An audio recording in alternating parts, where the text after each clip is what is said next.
Welcome class 8th in today's class. Students, in our previous class we have learned about our Indian Constitution. हमने हमारे Indian constitution के बारे में पढ़ा। हमने पढ़ा कि क्या प्रोसेस था जिसके थ्रू हमारा इंडियन कॉन्स्टिट्यूशन बन के तैयार हुआ। And today we will continue our study with features of our Indian constitution. आज हम देखेंगे कि हमारे इंडियन कॉन्स्टिट्यूशन के फीचर्स क्या क्या हैं, कौन से वो मेन क्वालिटीज़ हैं हमारे इंडियन कॉन्स्टिट्यूशन के अंदर जो हमारे कॉन्स्टिट्यूशन को एक अलग पहचान देती है, एक अलग तरह की आइडेंटिटी देती है ना। तो आज हम पढ़ेंगे हमारे इंडियन कॉन्स्टिट्यूशन के मेन फीचर्स को। Let's start. Features of the Indian constitution. हम सबको पता है कि हमारा इंडियन कॉन्स्टिट्यूशन 26 जनवरी 1950 को इफ़ेक्ट में आया था, रिलीज़ हुआ था। और उस दिन से हम लोगों ने हमारे कॉन्स्टिट्यूशन को फॉलो करना शुरू कर दिया था। ये एक लॉन्गेस्ट डॉक्यूमेंट है, बहुत बड़ा डॉक्यूमेंट है, जहाँ पर हर तरह की चीज़ें गवर्नमेंट के सिस्टम से रिलेटेड और सिटीजन्स के राइट्स ड्यूटीज़ जैसी चीज़ें सब कुछ मेंशन्ड है। सारी चीज़ें इसमें लिखी गई हैं डिटेल में, है ना। जब से हमारा इंडियन कॉन्स्टिट्यूशन अडॉप्ट किया गया तब से बहुत सारे चेंजेस हमारे कंट्री में देखने को मिले, चाहे वो पॉलिटिकल चेंजेस थे, सोशल चेंजेस थे, या फिर इकोनॉमिकल चेंजेस थे, है ना। हर फील्ड में बहुत सारे चेंजेस देखने को मिला, हर फील्ड डेवलप्ड होती हुई दिखाई दी। टाइम टू टाइम हमारे इंडियन कॉन्स्टिट्यूशन में बहुत से चेंजेस भी किए जाते हैं।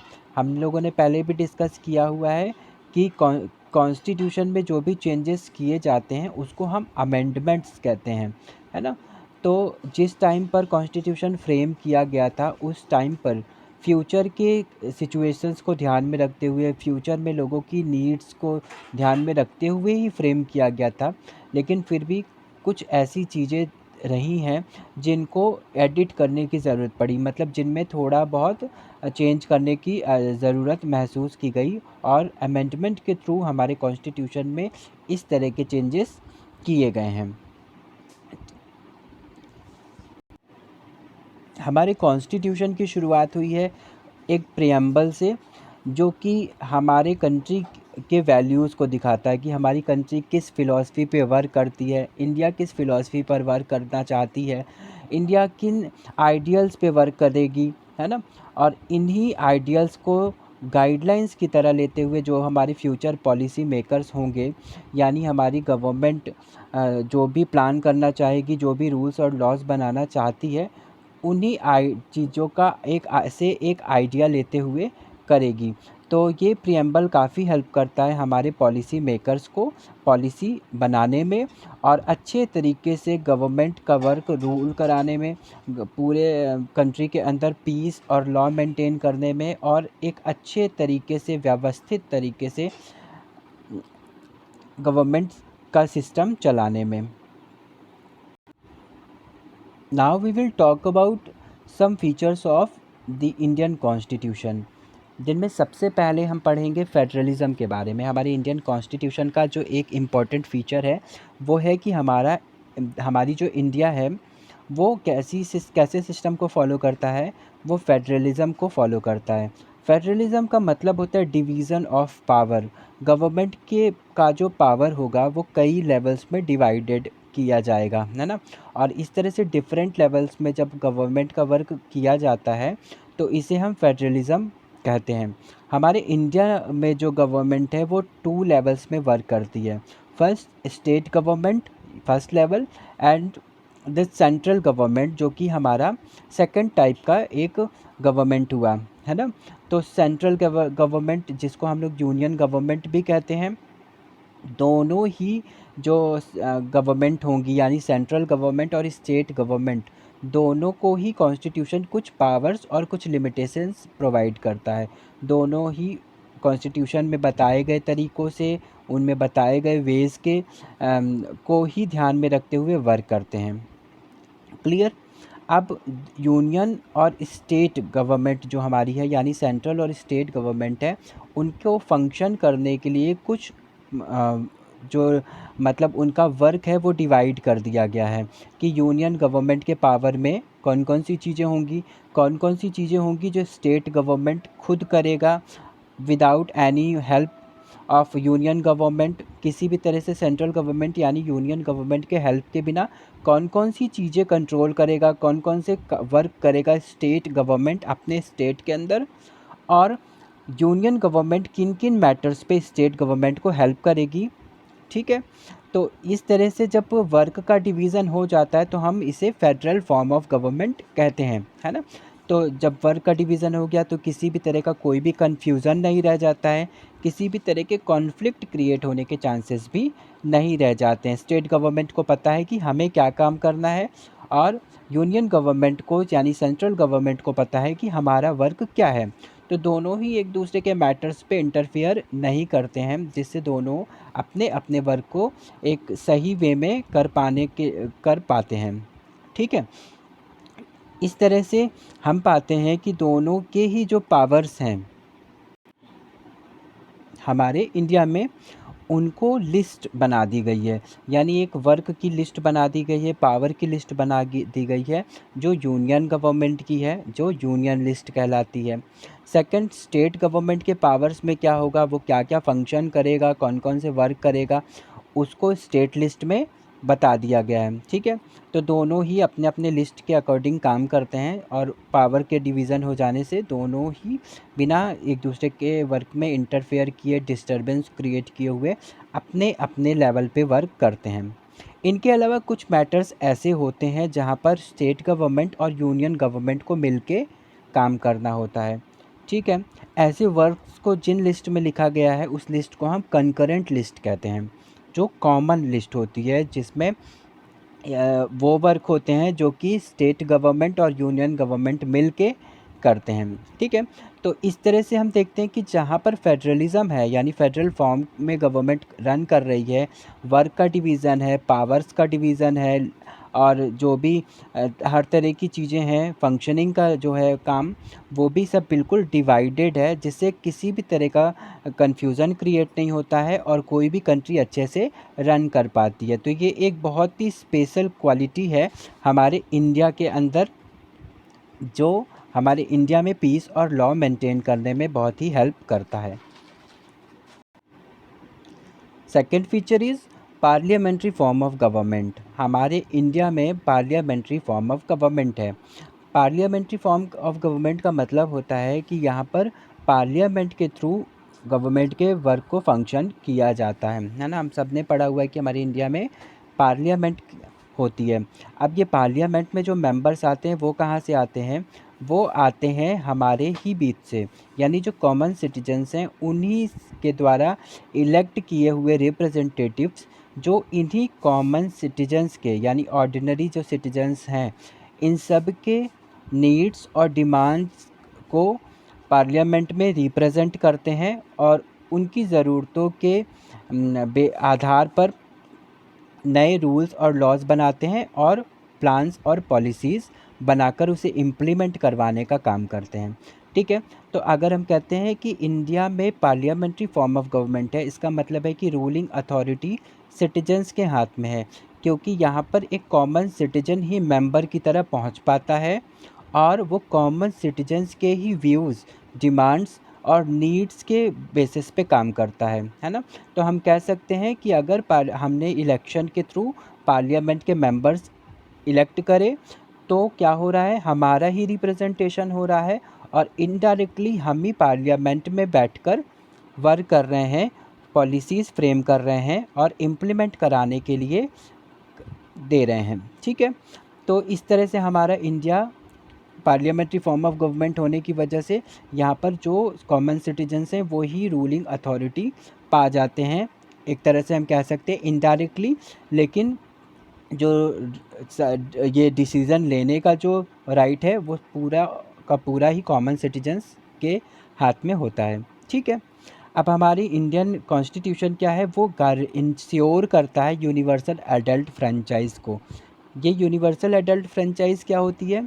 यूनिवर्सल एडल्ट फ्रेंचाइज़ का मतलब होता है कि ऐसी कंट्री जहाँ पर यूनिवर्सल एडल्ट फ्रेंचाइज है अगर, इसका मतलब है कि वहाँ पर हर पर्सन जो 18 ईयर्स का हो चुका है उसके पास राइट टू वोट है, वो वोट दे सकता है, उसके पास राइट है। ठीक है, तो इससे इसका मतलब ये हुआ कि यानी वो तय कर सकता है कि हमारे बिहाफ में हमारा रिप्रेजेंटेशन कौन करेगा और हमारे ही बिहाफ में हमारे लिए पॉलिसी फ्रेमिंग का काम कौन करेगा। ठीक, तो हमारा इंडिया क्या है, हमारा Indian constitution universal adult franchise को प्रमोट करता है और यहाँ पर हर 18 साल, हर 18 इयर्स एज के से अबव पर्सन जो होगा उसके पास राइट टू वोट है। और किसी भी तरह का कोई भी डिस्क्रिमिनेशन, किसी भी तरह का कोई भी डिफरेंसेस यहाँ पर नहीं रखा गया है राइट टू वोट के लिए। चाहे हम सोशली बैकवर्ड हों, चाहे हम इकोनॉमिकली बैकवर्ड हो, चाहे हम लिटरेट हों या इलिटरेट हों, चाहे हम किसी भी तरीके से मतलब मैन विमेन मेल फीमेल किसी भी तरह का कोई भी डिफरेंसेस ना क्रिएट करते हुए हर किसी को एक बराबर राइट टू वोट दे दिया गया है हमारे अंदर, हमारी कंट्री के अंदर, जिसे हम यूनिवर्सल एडल्ट फ्रेंचाइज कहते हैं। और ये बहुत ही स्पेशल बात है हमारे इंडियन कॉन्स्टिट्यूशन के बारे में और हमारे यहाँ के गवर्नमेंट सिस्टम के बारे में। Third feature is separation of powers.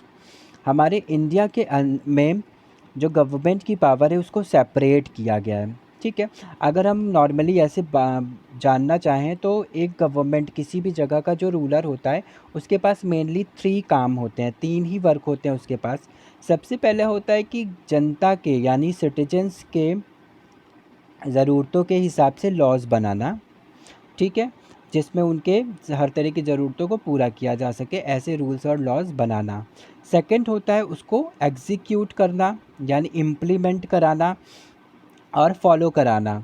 ठीक है, रूल बनाया, लॉ बनाया, फिर उसको फॉलो करा दिया। और थर्ड होता है ज्यूडिशरी का, यानी वो लोग जो कि अभी भी बनाए हुए रूल्स को फॉलो नहीं कर रहे हैं, लॉ को फॉलो नहीं कर रहे हैं और किसी न किसी वे में दूसरों को हार्म पहुंचा रहे हैं या जिनकी वजह से कुछ भी नुकसान हो रहा है, तो उनको उनके साथ जिनके साथ जस्टिस नहीं हो रहा है उनको जस्टिस दिलाना, है ना। तो ये 3 काम मेनली किसी भी रूलर के, किसी भी गवर्नमेंट के होते हैं।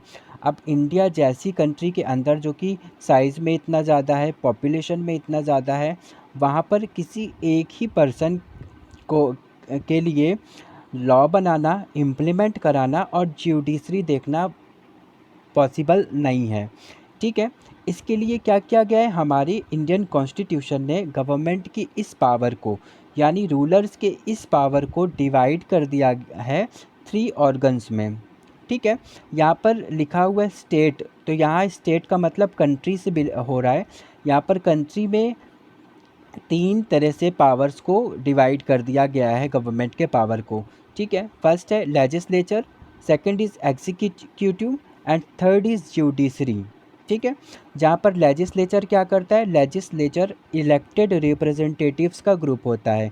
वो लोग होते हैं जिनको हमने इलेक्शन में इलेक्ट किया है और हमने तय किया है कि वो हमारा रिप्रेजेंटेशन करेंगे और हमारे बिहाफ में रूल बनाएंगे। ठीक है, ऐसे लोग लेजिस्लेचर के मेंबर होते हैं और ये लोग रूल्स और लॉज बनाने का काम करते हैं। ठीक है, जनता की जैसी भी डिमांड होती है उनको ध्यान में रखते हुए ये लॉज बनाते हैं। अब लॉ बन जाने के बाद क्या होता है कि उसे इम्प्लीमेंट कराना भी गवर्नमेंट के पावर में है, जिसको हमारा सेकंड ऑर्गन करता है, एग्जीक्यूट करने का काम एग्जीक्यूटिव पावर करता है। ठीक है, तो ये काम क्या ये क्या कराएगा, ये इम्प्लीमेंट कराते हैं डिफरेंट लेवल्स पर। ठीक है, जो भी लॉज बने उनको फॉलो कराने का काम एग्जीक्यूटिव का होता है।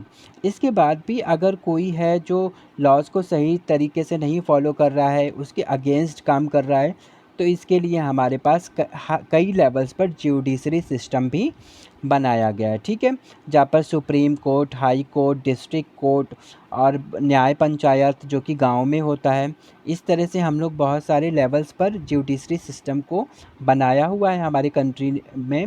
हमारे इंडियन कॉन्स्टिट्यूशन ने अलाउ किया इस तरह की चीज़ों को, ताकि कहीं पर भी कोई भी इनजस्टिस ना होने पाए। ठीक है, तो इस तरह से जब 3 ऑर्गन्स में 3 ऑर्गन्स में हमारे गवर्नमेंट के पावर को हम डिवाइड कर देते हैं तो हम पाते हैं कि तीनों ही ऑर्गन अपने अपने पावर्स को यूज़ कर रहे हैं, अपनी अपनी ड्यूटीज़ को कर रहे हैं, जिससे किसी भी तरह के प्रॉब्लम्स को क्रिएट होने के चांसेस बहुत कम हो जाते हैं और हमारी कंट्री में पीसफुली हमारी कंट्री अच्छे से रन कर पाती है।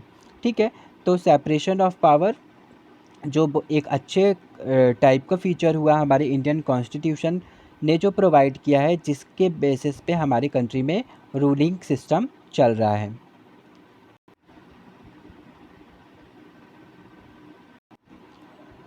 Next is fundamental rights. हमारे इंडियन कॉन्स्टिट्यूशन ने हम सभी कॉमन सिटीजन्स को, ऑर्डिनरी सिटीजन्स को कुछ फंडामेंटल राइट्स दिए हैं। ठीक है, अब ये फंडामेंटल राइट्स कैसे होते हैं? ये फंडामेंटल राइट्स बनाए गए हैं ताकि हर इंडिविजुअल की जो आइडियल्स ऑफ इक्वालिटी है, लिबर्टी है और जस्टिस है, इन तरह के जो आइडियल्स हैं उनको प्रमोट करने के लिए फंडामेंटल राइट्स बनाए गए हैं। ठीक है, जिसमें किसी को भी किसी भी तरह का जो फंडामेंटल राइट्स मिल जाते हैं वो बाय बर्थ मिल जाते हैं। इसके लिए हमें किसी भी तरह की कोई फॉर्मेलिटी करने की ज़रूरत नहीं है या किसी भी तरह का कोई क्राइटेरिया नहीं है कि हम उस क्राइटेरिया को पास करेंगे तभी वो फंडामेंटल राइट्स हमें मिलेंगे, है ना? ऐसा कुछ भी नहीं है। फंडामेंटल राइट्स हमको हमारी कंट्री में बाय बर्थ मिल जाता है और इन राइट्स को ये राइट्स हेल्प करते हैं हमें इक्वली रहने के लिए हमारी कंट्री के अंदर, लिबर्टी और जस्टिस को प्रमोट करने में भी हमारे लिए ये फंडामेंटल राइट्स बहुत हेल्प करते हैं। कौन कौन सी फंडामेंटल राइट्स हैं? There are 6 fundamental rights given by our Indian constitution. 6 fundamental rights मिले हैं। कौन कौन से? Right to equality, right to freedom, right against exploitation, right to freedom of religion, cultural and educational rights and right to constitutional remedies. ये rights हमें बहुत अच्छे से ग्रोथ करने में और अपने कंट्री के अंदर इंडिपेंडेंटली, फ्रीली रहने के लिए हेल्प करते हैं। Clear? Next is fundamental duties.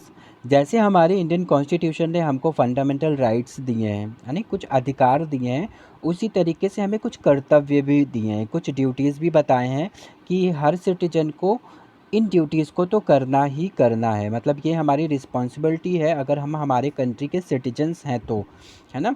अगर हम हमारे नेशन में रह रहे हैं, कंट्री में रहते हैं, तो हमारी ज़िम्मेदारी है कि हम कुछ फंडामेंटल ड्यूटीज़ को भी फॉलो करेंगे। ठीक है, तो 1976 में ये फंडामेंटल ड्यूटीज़ को ऐड किया गया है। कौन कौन सी फंडामेंटल ड्यूटीज़ हैं हमारे? जैसे सबसे पहला है show respect to our national flag and anthem. हमारी सबसे पहली ड्यूटी क्या बन जाती है एक इंडियन सिटीजन होने के नाते, कि हम हमारे नेशनल फ्लैग को, नेशनल एंथम को, जो भी हमारे पास नेशनल कुछ सिंबल्स हैं उन सब की रिस्पेक्ट करें। किसी भी वे में हमारे द्वारा उसका डिसरिस्पेक्ट नहीं होना चाहिए। ठीक है, और रिस्पेक्ट देना हमारा फ़र्ज़ होना चाहिए और ये हमारी ड्यूटी होनी चाहिए। ठीक। सेकंड कहता है give regard and preserve our natural and cultural heritage. इसके अलावा हम लोगों को क्या करना होगा? हमारी ड्यूटी में बताई गई है कि जो भी हमारे नेचुरल और कल्चरल हेरिटेज हैं हमें उनको प्रिजर्व करके रखना है, यानी किसी भी वे में हमें गंदगी नहीं करनी है, हमें उन्हें किसी भी तरीके से नुकसान नहीं पहुंचाना है, किसी भी तरीके से ख़राब नहीं करना है ना? सेल्फ ग्रीड के लिए या फिर किसी भी दूसरे रीज़न्स की वजह से हमें हमारे कल्चरल हेरिटेज को प्रोटेक्ट करके रखना है, क्योंकि इन्हीं कल्चरल हेरिटेज से हमारे कंट्री की पहचान होती है ना? तो हमें रिगार्ड करना है उनका, हमें उन्हें प्रिजर्व करके रखना है। नेक्स्ट में कहता है प्रमोट पीस एंड हार्मनी। हमारी इंडिया पीस और हार्मनी पर वर्क करती है, पीस और हार्मनी की फ़िलॉसफी पे वर्क करती है। शुरू से ही हम देखते जा रहे हैं कि हमारी कंट्री ने हमेशा से शांति को, प्रेम को हमेशा बढ़ावा देने की बात की है। तो उसी तरीके से हमारे फंडामेंटल राइट्स में भी इन चीज़ों को इंक्लूड कर दिया गया है कि हर किसी को क्या करना है, हर इंडियन सिटीजन को पीस और हार्मनी को, प्यार और शांति को प्रमोट करना है। ठीक है, किसी भी तरीके से नफ़रत नहीं फैलाना है, किसी भी तरीके से अशांति नहीं फैलाना है। Next is uphold principle of sovereignty, unity and honesty. इनके अलावा हमें कौन कौन से सिद्धांत पर वर्क करना होगा? हमें सॉवरेंटली के प्रिंसिपल्स पर वर्क करना चाहिए, हमें यूनिटी को प्रमोट करना चाहिए और ऑनेस्टी के साथ अपना वर्क करना चाहिए। ठीक है। Next is safe guard public property. किसी भी तरह की जो पब्लिक प्रॉपर्टी है, जैसे पार्क्स, ट्रेन्स, रेलवेज़, है ना, कुछ पब्लिक प्लेसेस हैं, ब्रिजेस, रोड्स, इन सब का सेफ गार्ड करें, हम लोग उनको प्रोटेक्शन दें, हम उसमें गंदगी ना करें, हम किसी भी तरीके से उसको नुकसान ना पहुंचाएं, है ना, प्रोटेक्ट करके रखें। ये हमारी रिस्पॉन्सिबिलिटी बन जाती है जब से मतलब जब हम इस कंट्री के सिटीजन बनते हैं, यानी बाय बर्थ हमें इन चीज़ों को फॉलो करना है और इन ड्यूटीज़ को निभाना है। और लास्ट में बताता है develop scientific temper and spirit of inquiry. साथ में हमें क्या करना है? हमें साइंटिफिक टेम्पर अपनाना है, यानी अपने कंट्री को ग्रोथ कराने के लिए साइंटिफिक टेम्पर के साथ हम स्पिरिट ऑफ इंक्वायरी भी रखें हैं, मतलब हर चीज़ को जानने की आवश्यकता महसूस होती रहे हमें, हम थोड़ा सा क्यूरियस हों, अवेयर हों, और जिससे हम हमारे कंट्री की को भी और अपने आप को भी, अपनी फैमिली को, अपनी सोसाइटी को, अपने नेशन को ग्रोथ करा पाएँ, है ना? तो ये हमारी रिस्पॉन्सिबिलिटी है। अगर हर कोई इन तरह की रिस्पॉन्सिबिलिटीज़ को फॉलो करता है तो नहीं लगता है कि किसी भी तरह के डिस्टर्बेंस देखने को मिलेगा, है ना? क्योंकि इन ड्यूटीज़ को निभाते हुए जब हम हमारे फंडामेंटल राइट्स को भी एंजॉय करते हैं, तो ही कोई कंट्री ठीक तरह से रन कर सकती है ना? तो इसीलिए इसी मोटिव को ध्यान में रखते हुए हमारे इंडियन कॉन्स्टिट्यूशन ने हमें फंडामेंटल राइट्स के साथ साथ फंडामेंटल ड्यूटीज़ भी बताए हैं। Next is directive principles of state policy. हमारे इंडियन कॉन्स्टिट्यूशन का ये एक बहुत ही इम्पोर्टेंट फीचर है, जहाँ पर कुछ डायरेक्टिव प्रिंसिपल्स बताए गए हैं स्टेट से रिलेटेड जो भी पॉलिसी बनाएंगे उसमें हेल्प करने के लिए। ठीक है। इसमें कुछ गाइडलाइंस दिए गए हैं, जिन गाइडलाइंस को ध्यान में रखते हुए हमारे इंडियन कॉन्स्टिट्यूशन ने बताया है कि इन आइडियल्स को ध्यान में रखते हुए, इन गाइडिंग वैल्यूज़ जो बताए गए उनको ध्यान में रखते हुए ही हम किसी भी तरह के लॉ को फ्रेम करेंगे, है ना? यानी किन बेसिस पे लॉज फ्रेम करे जाएंगे, बनाए जाएंगे, उस चीज़ का डायरेक्शन हमारे कॉन्स्टिट्यूशन ने पहले ही दे दिया है, जिससे स्टेट को, कंट्री को किसी भी तरह के पॉलिसी बनाने में बहुत ज़्यादा हेल्प मिल जाती है और एक तरह से गाइडलाइंस मिल जाती है। ठीक है। अब ये जो प्रिंसिपल्स बताए गए हैं, जो सिद्धांत बताए गए हैं, वो किन चीज़ों के लिए बताए गए हैं? ये बताए गए हैं ताकि सोशियो इकोनॉमिक जस्टिस प्रमोट हो सके और डेमोक्रेटिक सिस्टम को और ज़्यादा स्ट्रेंथ दिया जा सके, और ज़्यादा स्ट्रॉन्ग बनाया जा सके। इनके अलावा हमारे जो हेरिटेज हैं, है ना, उनको सेव करने के लिए, और पीस, जो डिफरेंट जो हमारी कंट्री है उनके जो भी नेबरिंग कंट्रीज़ हैं उनके साथ किस तरीके से पीसफुली रिलेशन बनाया जा सकता है ना? तो इन सभी पॉइंट्स को ध्यान में रखते हुए कुछ आइडियाज़ बताए गए हैं, कुछ गाइडलाइंस दिए गए हैं कॉन्स्टिट्यूशन के द्वारा हमारे पॉलिसी मेकर्स को, ताकि वो इस तरीके से पॉलिसीज़ और प्लान्स बनाएंगे, इस तरीके से नए लॉज बनाएंगे कि इन चीज़ों का भी प्रमोशन साथ में होता रहे। ठीक है। नेक्स्ट है सेक्युलरिज्म। हमारी इंडिया सेक्युलरिज्म को फॉलो करती है। सेक्युलर स्टेट का मतलब होता है कि एक ऐसा स्टेट जहाँ पर किसी भी पर्टिकुलर रिलीजन को सपोर्ट नहीं किया जाता है, बल्कि जहाँ पर हर तरह का, हर धर्म, हर जाति के लोग एक बराबर होंगे, है ना? तो हमारी कंट्री इन चीज़ों पे ही ध्यान देती है कि यहाँ पर इक्वालिटी को प्रमोट कर सकें, इसलिए सेक्युलर कंट्री हमारी कंट्री को बनाया गया है। सेक्युलरिज्म वर्ड को 1976 में एक अमेंडमेंट के थ्रू हमारे कॉन्स्टिट्यूशन में इंक्लूड किया गया। उससे पहले तक अभी सेक्युलरिज्म वर्ड ऐड नहीं किया गया था। ठीक है। इंडियन कॉन्स्टिट्यूशन के आधार पर बताया जाता है कि हर पर्सन फ्री है इस बात को करने के लिए कि वो किसी भी रिलीजन को फॉलो कर सकता है। उससे रिलेटेड जो रिचुअल्स होंगे, जो प्रैक्टिसेस होंगे, जो फेस्टिवल्स होंगे और जिन भी तरीके की मान्यताएं होंगी उनको फॉलो कर सकता है। गवर्नमेंट के द्वारा किसी भी तरह का कोई भी इंटरफेयर नहीं किया जाएगा किसी के भी रिलीजन से रिलेटेड कोई भी जो एक्टिविटी वो कर रहा है उस पर, ठीक है। तो इस तरह से जो क्योंकि हमारी कंट्री के अंदर डाइवर्स हम पाते हैं कि बहुत सारी डाइवर्सिटी है, डिफरेंट रिलीजन के लोग रहते हैं, और यहाँ पर अगर किसी एक टाइप के रिलीजन को ये प्रमोट कर दिया जाता तो यहाँ पर बहुत केओस, बहुत कॉन्फ्लिक्ट क्रिएट हो सकती थी, है ना। इन्हीं चीज़ों को इग्नोर करने के लिए हमारी कंट्री ने सेक्युलरिज्म का सिस्टम को अपनाया और हर धर्म को एक बराबर मान के चलते हैं। क्लियर। तो हमारा इंडियन कॉन्स्टिट्यूशन जो है वो हमारे जो फ्रेमर्स थे, कॉन्स्टिट्यूशन फ्रेमर्स थे, उनके इन व्यूज़ को भी रिप्रेजेंट करता है कि कहीं ना कहीं ऐसे फीचर्स इसमें ऐड किए गए हैं, ऐसे सिस्टम इसमें बनाया गया है कि हमारे फ्रेमर्स चाहते थे कि हमारे कंट्री रैपिडली ग्रोथ भी करे एडवांसमेंट के साथ, और साथ ही साथ पर वो हमारे जो डाइवर्स कैरेक्टरिस्टिक्स हैं हमारे कंट्री के में उनको भी प्रिजर्व कर सके, यानी हम ग्रोथ भी करें, डेवलप्ड भी करें, और वो भी बहुत ही अच्छे स्पीड के साथ, और साथ ही साथ हमारी जो डाइवर्सिटी है उसको भी हम प्रिजर्व करें, क्योंकि डाइवर्सिटी भी एक यूनिकनेस है हमारी कंट्री के बारे में। तो इन चीज़ों को ध्यान में रखते हुए हमारे इंडियन कॉन्स्टिट्यूशन को बनाया गया है, और टाइम टू टाइम इसीलिए इसमें जो भी ज़रूरतें महसूस होती हैं तो अमेंडमेंट भी किया जाता है और वेरियस प्रोविज़न्स भी बनाए जाते हैं। Clear. Okay students, so students that was all about our Indian constitution. आज हमने हमारे इस चैप्टर को कंप्लीट कर लिया है विद दिस टॉपिक, और I hope you all have understood each topic, but if you have any doubt, any query, you are free to call me. कभी भी कॉल करके पूछ सकते हो किसी भी तरह का अगर डाउट है रिलेटेड इस चैप्टर से, या फिर किसी भी प्रीवियस चैप्टर से, प्रीवियस क्लास से रिलेटेड भी कोई डाउट है अगर तो, ठीक है। Now we will meet in our next class. Till then, take care and have a nice day.